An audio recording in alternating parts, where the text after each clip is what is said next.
오늘 할 얘기는 그 공통수학 2에서 나오는 집합에 대한 얘기인데, 그 조합을 할 때 우리가 집합에 대한 얘기가 많이 나오니까 그 이번 기회를 통해서 정리를 해두시면 편할 것 같아서 준비하게 됐고요. 아마 되게 가볍게 들으실 수 있는 내용이고 편하게 그냥 즐기시면 될 것 같아요. 그래서 우선 집합이라는 얘기를 먼저 꺼내면, 집합이 뭐냐면 객관적인 기준을 가지고 나누는 거거든. 근데 뭐 이렇게 표현하는 거는 우리가 이제 교과서적인 부분에서 많이 볼 수 있을 거고, 그러니까 누가 봐도 객관적이어야 돼. 그러니까 첫 번째로 그냥 대중 없는 그런 이제 주관적인 것들, 뭐 예쁜 사람, 잘생긴 사람, 못생긴 사람, 이런 부분들은 주관적이지. 그런데 이제 뭐 1보다 큰 자연수, 2와 5 사이에 있는 자연수, 뭐 이런 정확하게 기준이 객관적인 걸 가지고 나눌 수 있는 것들을 모아놓은 형태를 우리가 집합이라고 생각하시면 돼요. 이해되셨죠? 그러면 우리가 집합은 보통 대문자 형태로 쓴다라고 보시면 되고, 소문자로 써도 상관없는데 대문자로 써도 보편적으로는 대문자로 쓰고, 그리고 중괄호를 써가지고 그 안에다가 그 집합의 객관적인 기준을 가지고 선택된 애들을 쓰는 걸, 이런 거 있죠. 이런 걸 우리가 집합이라고 부르고요. 이제 이 안에 있는 하나 애들을 뭐라고 부르냐? 원소라고 불러요. 이해되셨죠? 그러면 그 원소를 쓸 때 규칙이 있는데, 원소를 쓸 때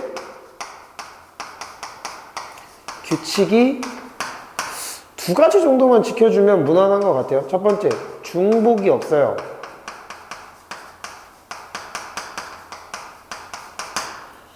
이해되시죠? 그리고 두 번째, 순서가 상관이 없다.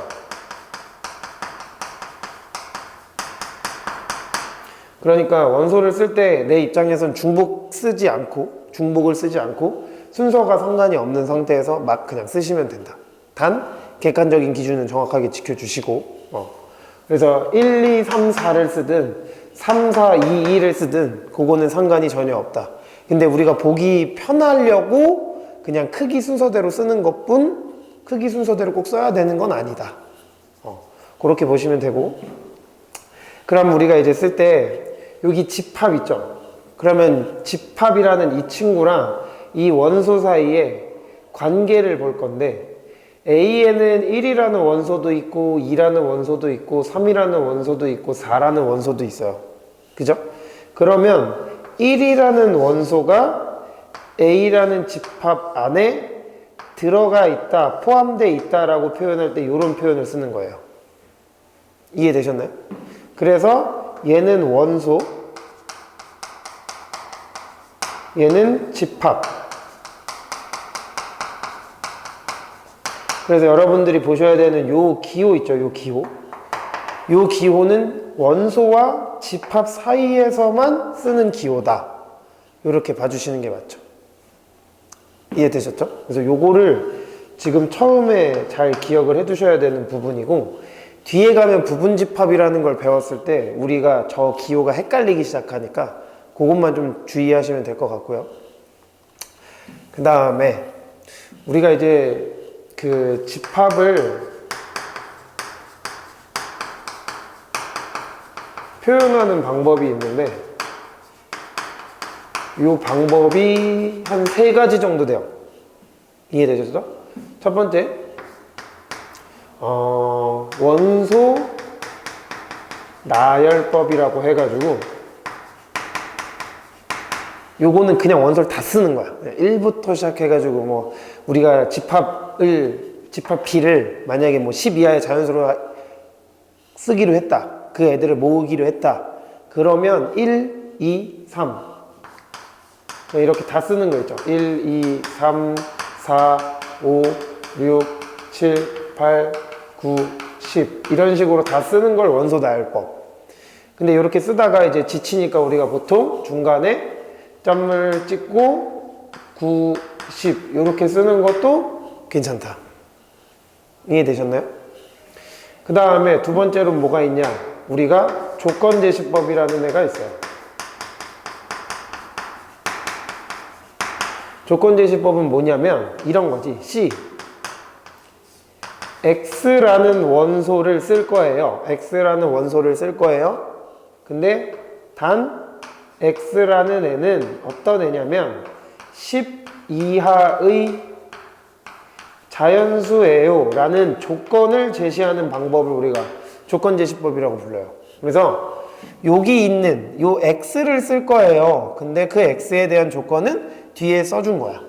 그래서 X라는 조건을 읽으시고 이 X라는 조건을 만족하는 모든 X를 쓰는 게 C라는 집합이구나 이렇게 이해하시면 되지.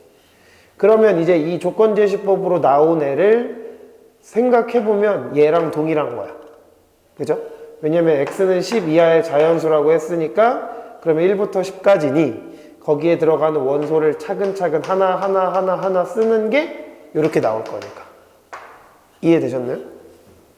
그럼 세 번째, 벤다이어그램입니다.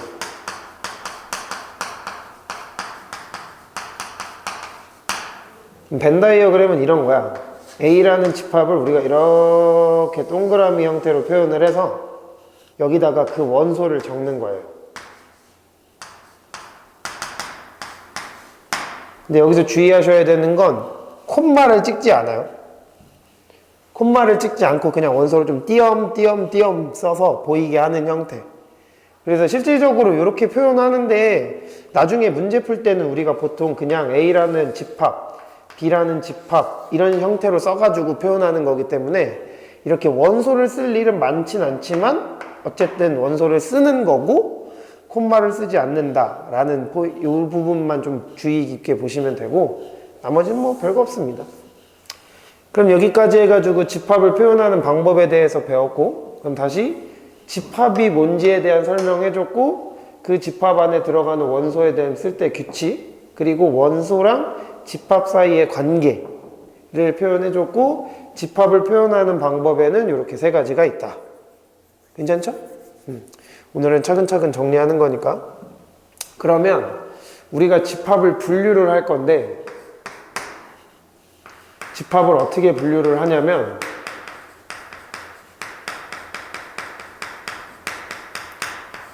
원소의 개수를 가지고 분류를 합니다. 그래서 이게 심플해요. 첫 번째, 유한집합.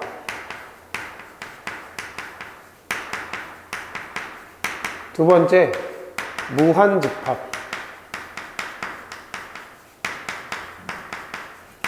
세 번째, 공집합. 유한집합이라는 거는 원소의 개수가 유한한 거, 그러니까 셀 수 있는 거 1, 2, 3, 4, 5, 6, 7, 8, 9, 10 이런 식으로 셀 수 있는 것들. 그러니까 끝이 있는 것과 없는 것의 차이를 보시면 될 거고 무한집합은 끝이 없겠죠. 그냥 쭉 가는 거, 그냥 자연수 집합, 뭐 실수 집합 이런 것들은 무한집합에 들어갈 거고 공집합은 말 그대로 아무것도 없어요. 그래서 요건 잘 기억을 하셔야 되는 게 이건 원소가 없는 거야. 원소가 0개 없어요. 그래서 공집합은 원소가 없는 거고 우리가 대표적인 표현으로 동그라미를 하시고 거기다가 이렇게 표현하셔가지고 공집합이라고 표현합니다. 이해되셨죠? 그렇게 보시면 되고 그 다음에 우리가 지금 이 A라는 집합을 보면 이 A라는 집합에 원소의 개수가 이렇게 하나, 둘, 셋, 네 개가 있죠. 그런 표현을 이렇게 하거든요. NA가 4다라고 표현을 해요. 됐어요? 근데 조금 더 나아가서 앞으로는 이런 표현을 더 많이 볼 건데 집합 A라는 데에다가 절대값 형태를 씌운 거 있지. 요거를 A 집합의 원소의 개수로 표현할 수도 있어요. 근데 아마 요거를 더 많이 볼 거야. 요거보다는 요게 표현이 더 깔끔하니까. 그래서 요 표현도 잘 기억을 해두셔라. 요건 뭐다? 집합 A의 원소 개수이다. 원소 개수에 대한 표현이다. 이 정도로 이해하시면 되겠죠. 그래서 A라는 게 집합일 때 이런 기호를 써서 원소의 개수를 표현할 수 있는 거고 아무 때나 가능한 건 아니에요. 알겠죠? 그럼 이 정도 하시면 되고 그 다음에 이제 우리가 봐야 되는 건 이제 집합과 원소 사이의 관계는 다 본 거야. 이해되셨죠? 그러면 이제 우리가 봐야 되는 게 집합과 집합에 대한 관계. 그거를 볼 건데 여기를 이제 잘 보시면 이 정도만 됐고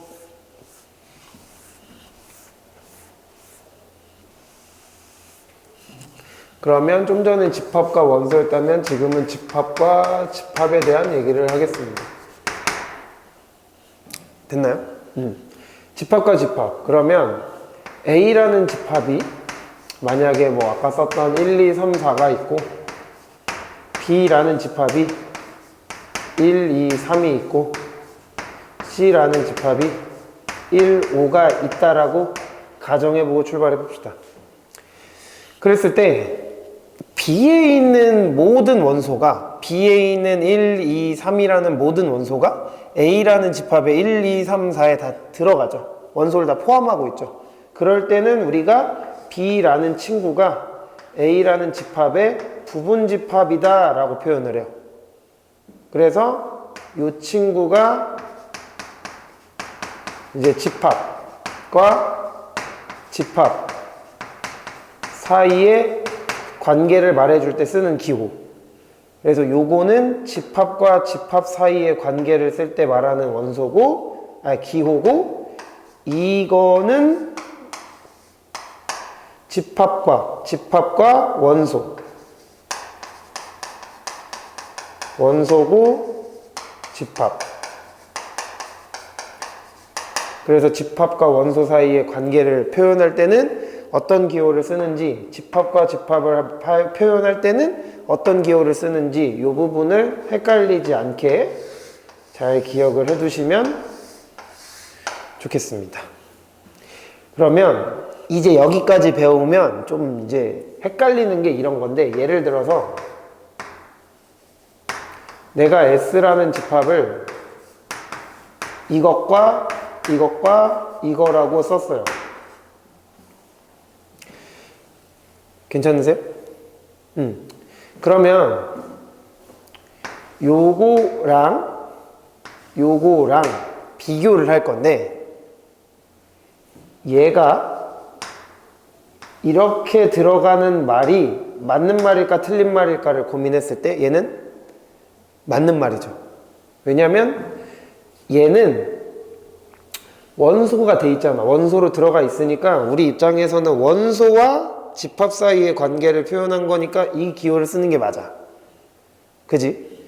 근데 만약에 요렇게 들어가서 맞냐고 물어보면 이것도 맞아요.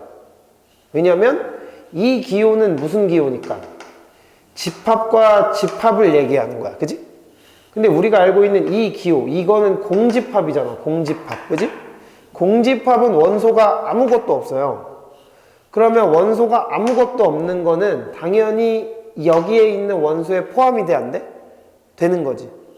그러니까 공집합은 어떤 집합이든 뭐 어떻게든 다 부분집합이 될 수 있어요. 그렇기 때문에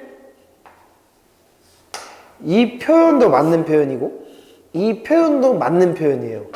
그래서 이 공집합이라는 얘가 이 형태, 원소 형태로 들어가가지고 집합, 부분집합, 뭐 원소 이런 걸로 물어보면 아이들이 헷갈리기 시작하는데, 이거는 원소와 집합으로 본 거고 집합과 집합으로 본 거니까 이런 기호를 쓰는 게 맞는 거지. 됐죠? 그래서 이렇게 보셔야 되고, 만약에 이렇게 쓰는 건 돼요? 안 돼요? 이건 안 돼요. 이건 원소잖아. 원소랑 집합 사이의 관계는 이런 게 안 되는 거야. 그죠? 그래서 이런 형태를 쓰셔야 된다. 그러면 만약에 3이라는 원소가 S라는 집합에 원소가 없으니까 없을 때는 이렇게 쓰면 되고, 이해되셨죠? 그렇게 보시면 되고, 얘가 좀 헷갈릴 것 같아서 미리 준비를 해가지고 설명을 하려고 했던 거고, 그렇게 보시면 됩니다. 그럼 이제 이렇게 한번 보자. 그러면 우리가 배운 부분집합 있죠?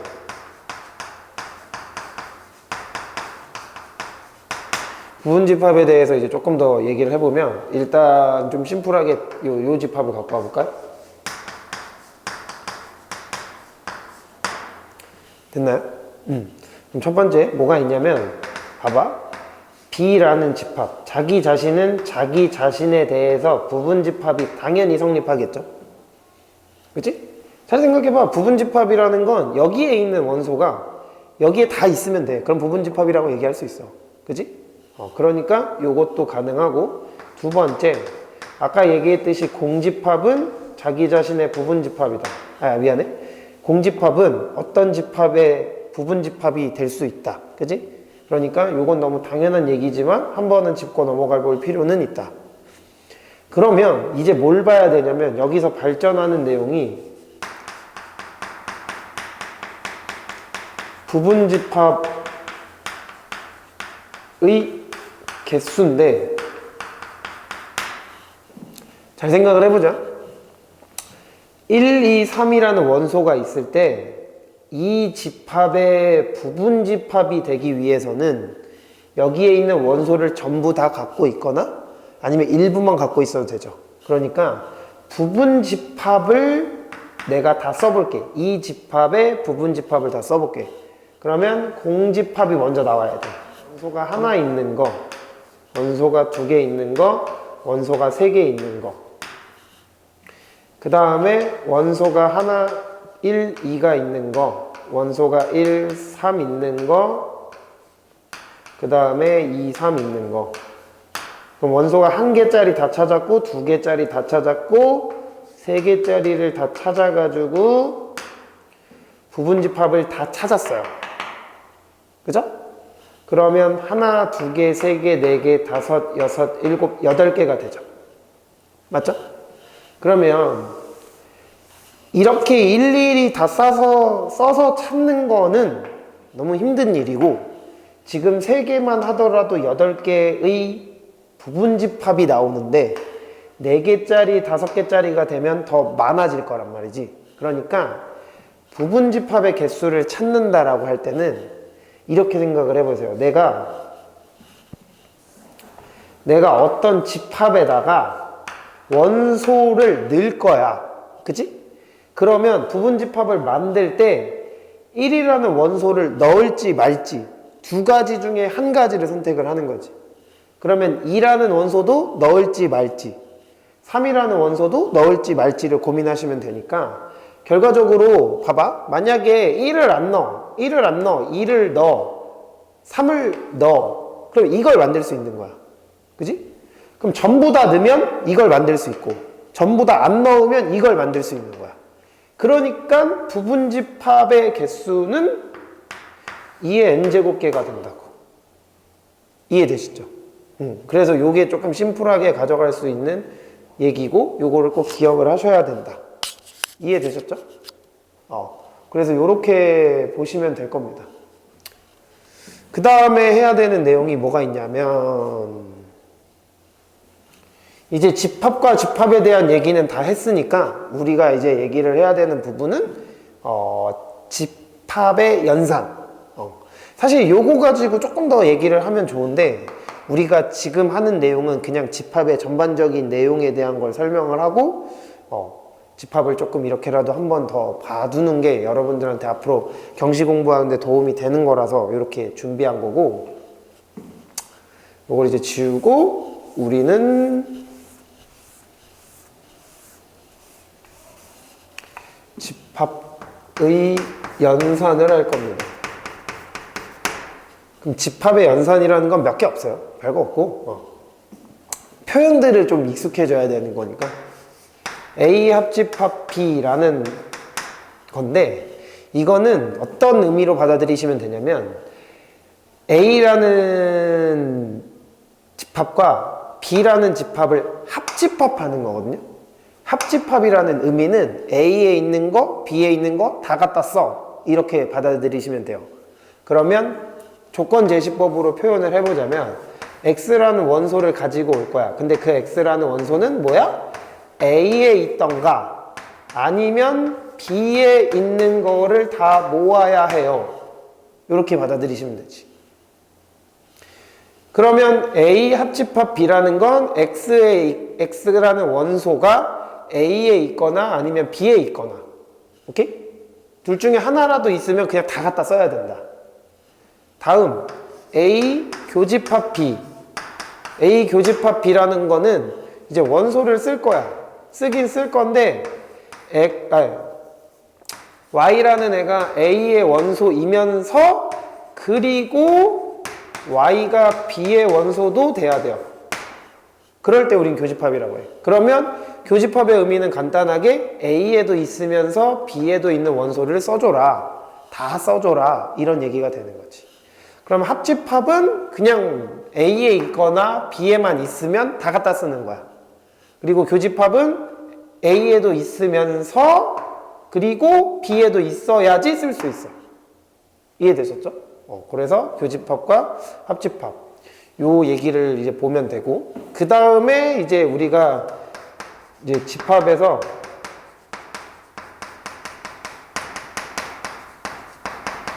서로소, 집합이 서로소다, 두 집합이 서로소예요 라고 얘기하는 거. 이거를 좀 이렇게 쓸까 그러면? 두 집합이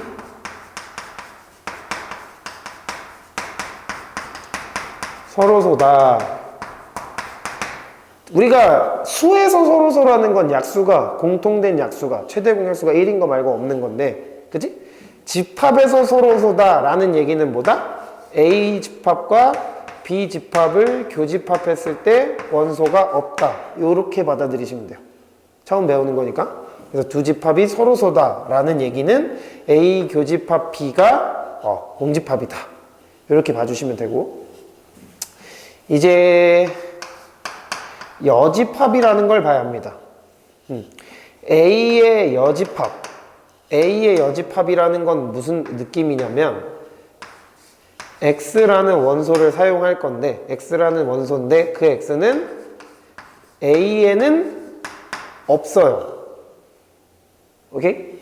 그리고 대신 어디에 있어야 되냐? 전체 집합에는 있어야 해요. 그럼 여기서 말하는 전체 집합은, 제가 지금까지 전체 집합에 대한 얘기는 아무것도 안 했으면 전체 집합은 그냥 뭐 실수 전체, 약간 이런 느낌으로 받아들이시면 되는데, 지금처럼 여집합을 설명하려면 전체 집합이 있어야 돼요. 그러니까 전체 집합, 전체가 이렇게 있고 그 중에 A가 속해져 있을 때 A에 들어가지는 않지만 그러면 A 바깥에 있어야 되는 거니까 이렇게 해석을 하시는 게 맞죠. 이해되실까요? 그래서 약간 이런 느낌인데, 전체 집합은 내가 생각할 수 있는 원소를 딱 정해주는 거야. 1, 2, 3, 4, 5, 6 이렇게 됐을 때, 뭐 내가 A라는 집합을 1, 2, 3 이렇게 잡으시고 B라는 집합을 만약에 뭐 2, 4, 5 이렇게 잡았어요. 그러면 A의 여집합은, 잘 봐, X가 A에는 없어야 돼. 그러면 1, 2, 3이 아닌 4, 5, 6 대신에 X가 전체 집합에 있어야 돼. 그지? 그러면 A에는 없으면서 전체 집합에 있는 애가 여집합이 되는 거야. 그래서 4, 5, 6. 그럼 B의 여집합은 2, 4, 5가 B에 들어가 있으니까 B에는 없으면서 전체 집합에 있는 애를 찾으면 되니까 1, 3, 6 이렇게 써지게 되는 거지. 그럼 이왕 한 김에 교집합도 해볼까? 합집합도 해보고. A 합집합 B는 있는 거 다 써야 되죠. 그럼 1 쓰고 2를 써야 되는데 2가 여기도 있고 여기도 있어. 우리 쓸 때 중복해서 쓰기로 했어, 안 했어? 안 했죠? 그럼 2는 한 번만 쓰시고 3 쓰시고 4 쓰시고 5 쓰시면 된다. 그러면 A 교집합 B. A 교집합 B는 여기도 있으면서 그리고 여기도 있어야 돼. 맞죠? 그러면 원소가 될 수 있는 게 이렇게. 다음 이렇게 쓸 거야. A 합집합 B. 이렇게 쓰면 A 합집합 B는 에다가 요걸 기호를 썼잖아. 이 기호는 원소의 개수. 그러니까 5. 이렇게 봐주시면 되겠죠. 그래서 요 정도 하시고 그 다음에 우리가 해봐야 되는 건 알아야 되는 건 마지막으로 A 차집합 B. A 차집합 B가 뭐냐면 보자. X는 X인데 이 X는 A에는 원소가 되면서 그리고 X가 B에는 없어야 돼요. 그래서 요 표현도 중요하지만 우리한테 조금 더 중요한 건 벤 다이어그램 형태라고 보시면 되거든요. 그리고 A 차집합 B라고 읽어야 되지 A 빼기 B라고 해서는 좀 섣부르게 읽지 마시고, 그죠? 그럼 잘 생각해봐. 그대로 해요. A라는 집합에서 B라는 집합을 차집합할 거야. 차집합. 그러면 A라는 집합에서 B를 차집합할 거야. 근데 이쪽 영역은 애초에 A에 없으니까 뺄 게 없죠. 그러니까 내 입장에서는 A라는 집합에서 여기를 구하는 거지. 그러니까 A 차집합 B니까 A라는 원소에서 B에 들어가 있는 B랑 같이 공유하고 있는 이 친구를 제외한 나머지다. 그게 A 차집합 B다. 이렇게 보시면 되겠지. 이해되시죠? 그리고 이제 이 벤 다이어그램을 봤을 때 A라는 집합과 B 여집합에 대한 교집합으로도 표현할 수 있다. A라는 집합과 B가 아닌 거. B가 아닌 거니까 바깥이잖아. 그지? 그러면 B의 바깥쪽과 A의 안쪽을 교집합하면 차집합이라고 표현할 수 있다. 이렇게 봐주시면 되겠죠. 이해되시죠? 그 상황장에서 우리 아까 요 예제 가지고 마지막으로 A 차집합 B까지만 해볼까요? 그럼 1, 2, 3에서 B랑 A랑 공통적으로 갖고 있는 2를 제외한 1이랑 3만 적어주시면 되겠다. 이해되세요? 그래서 요 정도 보시면 되고, 이제 마지막으로 우리가 이제 요 아저씨 드모르간의 법칙을 보시면 되는데, 드모르간의 법칙이 뭐냐면 A 교집합 B를 한 거의 여집합 있죠. 이게 A 여집합 합집합 B가 여집합 여기에 됩니다. 그래서 이 부분에 대한 거는 우리가 사실 벤 다이어그램으로 그리시면 제일 좀 심플하게 바로바로 볼 수 있거든요. A 교집합 B니까 일단 여집합이 있으려면 전체 집합을 우리가 가둬놓고 A, B. 근데 교집합이잖아요. 교집합의 여집합이야. 그럼 교집합의 바깥쪽이니까 이쪽이거든요. 됐어요? 그리고 나서 봐봐요. A 여집합.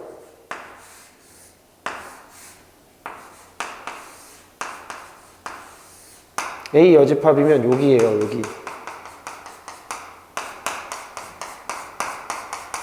그죠? 그리고 B의 여집합.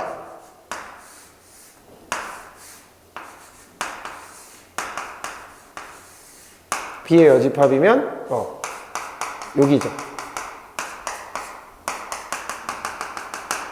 얘와 얘를 합집합하면 얘 나오는 거 이해되시죠? 그래서 이렇게 되는 거다. 그러면 이 드모르간 법칙이 얘만 있는 건 아니고 사실 이렇게 조금 보시면 되는데, 여기 있는 여집합 있죠? 이 친구가 요렇게 들어가고 요렇게 들어가고 요렇게 들어간다라고 인식을 하시는 게 제일 좋긴 해요, 사실. 그러면 얘는 A 여집합이 될 거고 교집합은 합집합으로 바뀌고 B는 B의 여집합으로 바뀐다. 이렇게 봐주시면 되고, 그러면 교집합이 얘를 만나가지고 합집합으로 되고 합집합이 얘랑 만나면 교집합이 되고, 그지? 다음에 만약에 A 여집합의 여집합을 물어봤다. 그러면 이건 A죠. 왜냐하면 A라는 애의 바깥쪽, 요 B금에 해당하는 다시 반대쪽이니까, 그지? 그러니까 A가 된다. 이렇게 봐주시면 되고, 그럼 하나만 연습해 볼까요? A 여집합, 합집합 B의 여집합은 얘가 얘랑 만나면 A가 되고, 합집합은 얘랑 만나면 교집합이 되고, 얘랑 얘가 만나면 B의 여집합이 된다. 이렇게 사용하는 게 드모르간 법칙이라고 생각하시면 됩니다. 이 정도 보시면 되고, 조금 더 디테일하고 다양한 문제들을 풀기 위해서 우리가 공통수학 2에서 집합 단원을 하시면 돼요. 근데 어쨌든 우리가 경시 공부를 하면서 집합이 너무 자주 나오고, 합집합이랑 교집합도 나오고, 뭐 소로소, 여집합, 차집합 이런 부분들이 간간히 나오니까 그거 한번 정리해 주려고 한 거지. 디테일하게 와 오늘은 집합을 끝내야겠다 이런 마인드로 받아들이시면 안 되고. 이해되셨죠? 그럼 이 정도 하시고 간단하게 문제 한 두세 개만 풀고 마무리할게요. 잘 보자.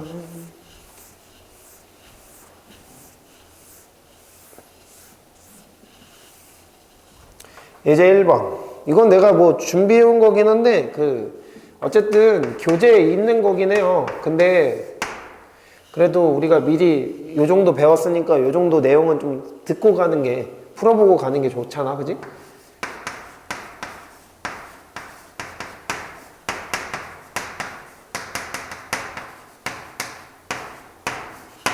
요렇게 되고, 문제는 합집합, A 합집합, B 합집합, C 합집합이 요만큼의 원소를 갖고 있는 거야.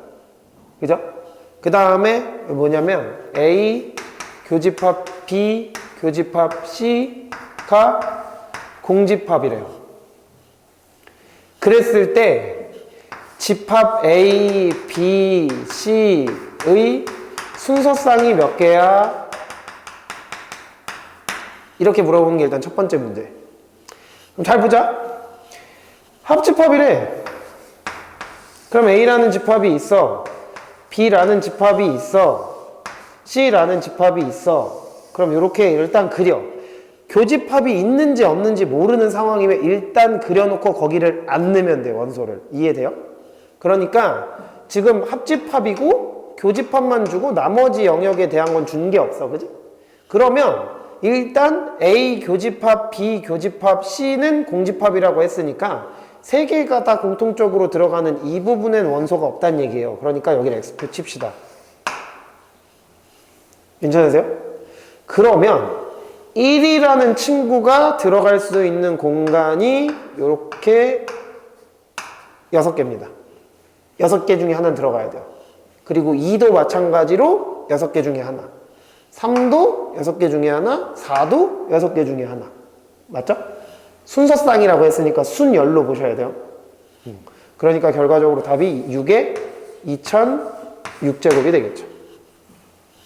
이렇게 보시는 것도 이제 집합을 우리가 배워야지 좀 풀 수 있는 내용. 그리고 교집합 배웠고, 합집합 배웠고, 벤 다이어그램 배웠고. 그죠? 오늘 배운 거 어쨌든 써먹는 거다. 이렇게 봐주시면 될 것 같고, 예제 2번. 예제 2번은 전체 집합이 1, 2, 3, 4, 5다. 전체 집합이 1, 2, 3, 4, 5, 2다. 여기서 공집합이 아닌 두 부분집합. A도 공집합이 아니에요. A도 공집합이 아니고 B도 공집합이 아닙니다. 됐어요? 그랬을 때 A라는 애가 B의 부분집합이 될 건데 이것도 집합 A, B의 순서쌍, 뭐 개수는? 하고 물어봤어요. 그럼 전체 집합 나왔으니까 우선 전체 집합을 그립니다. 그리고 A라는 집합을 그릴 건데 봐봐. 그냥 무작정 그리기보다는 A가 B의 부분집합이라고 했으니까 B라는 집합을 그리고 그 안에 A라는 집합을 이렇게 그립니다. 됐어요? 그 다음에 뭘 할 거냐? 1, 2, 3, 4, 5를 이제 여기에 배치를 할 거예요. 이해됐죠? 배치를 할 건데 1이 들어갈 수 있는 데가 세 군데거든요. 오케이? 2도 세 군데예요. 3도 세 군데, 4도 세 군데, 5도 세 군데. 그러면 3의 5제곱이 전체 케이스. 맞죠? 근데 여기서 문제가 뭐냐면 3의 5제곱으로 가버리면 여기는 들어가는데, 그지? 여기는 안 들어가도 상관이 없어요. 여기 들어가면 얘한테도 있는 거니까. 그죠? 근데 중요한 게 뭐냐? 공집합이 되면 안 된대요. 그러니까 무슨 얘기냐면 여기에는 원소가 무조건 하나 이상은 있어야 되니까 여기 없는 경우를 빼주면 되잖아. 그지? 그래서 2의 5제곱만큼만 빼주면 돼요. 그래서 243에서 32를 빼면 되니까 211이 되겠죠. 됐어요? 다시, 그러니까 결과적으로 요걸 만족하는 그림을 그려놓고 원소가 들어갈 수 있는 경우의 수가 몇 개 있는지 카운팅을 하는 거지. 그럼 첫 번째 봤을 때 3개가 다 들어갈 수 있으니까 3개, 3개, 3개, 3개, 3개 했어. 근데 얘도 공집합이 안 되고 얘도 공집합이 안 된대. 그러면 전체 케이스에서 얘가 공집합인 것만 제외시켜주면 되는 거잖아. 얘가 공집합인 것만 제외시켜주면 2의 5제곱 이렇게 빠질 거라. 이해되셨나요? 그래서 오늘 좀 간략하게 집합을 배우고 그거에 대한 내용을 가지고 문제를 풀었다. 이 정도 보시면 되고, 어쨌든 집합을 다시 한번 정리할 수 있는 시간이 된 것 같아서 다행이고, 어쨌든 경시 공부하는데 많은 도움이 되길 바랍니다. 고생하셨어요.